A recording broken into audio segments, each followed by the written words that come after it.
Halo teman-teman, perkenalkan nama saya Viola Mona Agatha dengan NIM 4523091237. Pernah nggak kalian merasa senang karena mendapat pujian atau justru sedih karena mendengar perkataan yang menyakitkan? Nah, hal itu menunjukkan bahwa bahasa memiliki pengaruh besar terhadap pikiran dan perasaan manusia. Ternyata, bahasa Indonesia tidak hanya berfungsi sebagai alat komunikasi, tetapi juga berkaitan erat dengan psikologi, yaitu ilmu yang mempelajari perilaku dan proses mental manusia. Lalu, bagaimana sih hubungan antara bahasa Indonesia dan psikologi? Yuk kita bahas bersama. Yang pertama, apa itu bahasa Indonesia dan psikologi? Sebelum membahas lebih jauh, mari kita pahami terlebih dahulu pengertiannya. Bahasa Indonesia adalah alat komunikasi yang digunakan oleh masyarakat Indonesia untuk menyampaikan ide, pikiran, informasi, dan perasaan. Dengan bahasa, manusia dapat berinteraksi dan membangun hubungan sosial dengan orang lain.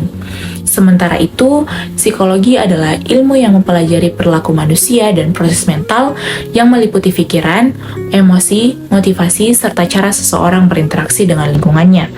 Meskipun terlihat sebagai dua bidang yang berbeda, sebenarnya bahasa dan psikologi saling berkaitan.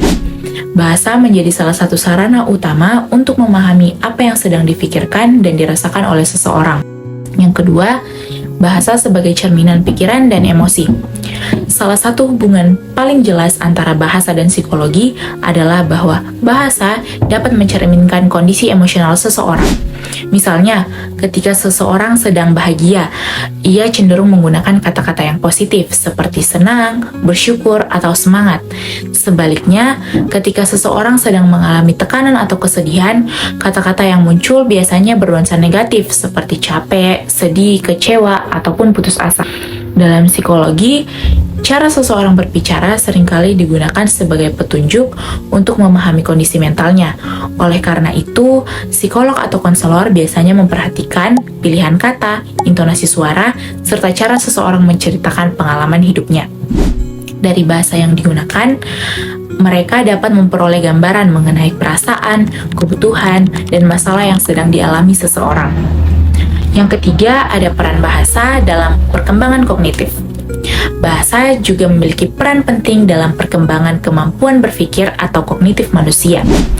Sejak kecil, anak belajar mengenal dunia melalui bahasa yang diberikan oleh orang tua dan lingkungan sekitar. Nah, ketika anak belajar menyebutkan nama benda, memahami instruksi, atau menceritakan pengalaman mereka, sebenarnya mereka itu sedang mengembangkan kemampuan berpikir mereka. Semakin banyak kosakata yang dimiliki seseorang, semakin mudah pula ia memahami informasi dan mengungkapkan pikirannya. Contohnya, seorang anak yang terbiasa berdiskusi dan membaca akan memiliki kemampuan berpikir kritis yang lebih baik dibandingkan anak yang jarang mendapatkan stimulasi bahasa.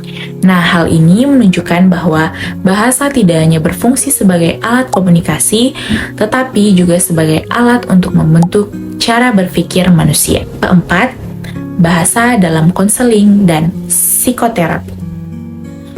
Dalam dunia psikologi, bahasa memiliki peran yang sangat penting, terutama dalam proses konseling dan psikoterapi.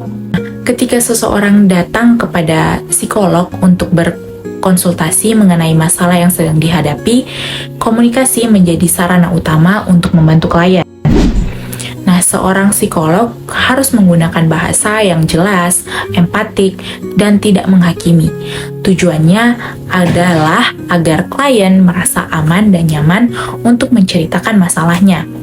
Sebagai contoh, daripada mengatakan, "Kamu salah karena melakukan itu," seorang konselor lebih mungkin mengatakan, "Bisakah kamu ceritakan apa yang membuatmu mengambil keputusan tersebut?" Pemilihan kata yang tepat dapat membuat klien merasa dihargai dan dipahami. Dengan demikian, proses konseling menjadi lebih efektif.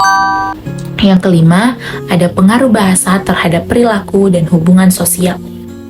Bahasa juga memengaruhi hubungan sosial serta perilaku manusia. Dalam kehidupan sehari-hari, kita sering menemukan bahwa cara seseorang berbicara dapat memengaruhi respon orang lain.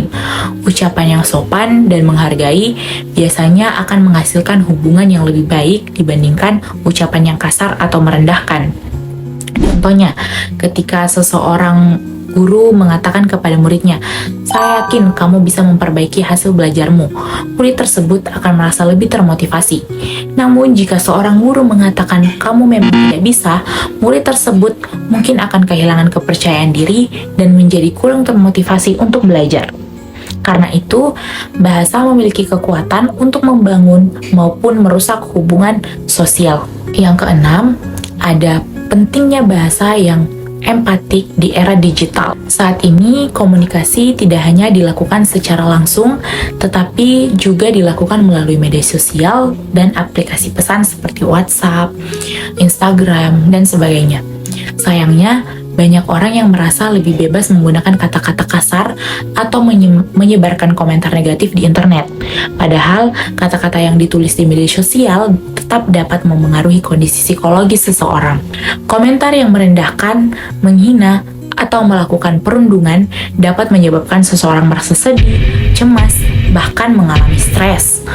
Sebaliknya, komentar yang positif dan penuh dukungan dapat membantu meningkatkan semangat dan kesejahteraan psikologis seseorang.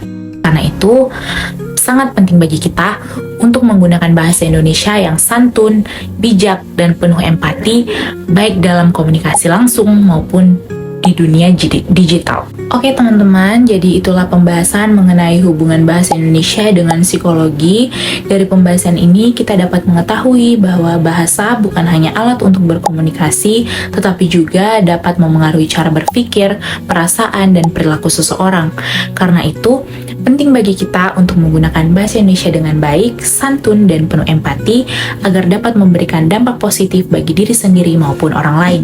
Terima kasih sudah menyaksikan video ini sampai akhir. Semoga informasi yang disampaikan bermanfaat dan menambah wawasan kalian. Jangan lupa untuk terus belajar dan menggunakan bahasa dengan bijak ya. Sampai jumpa.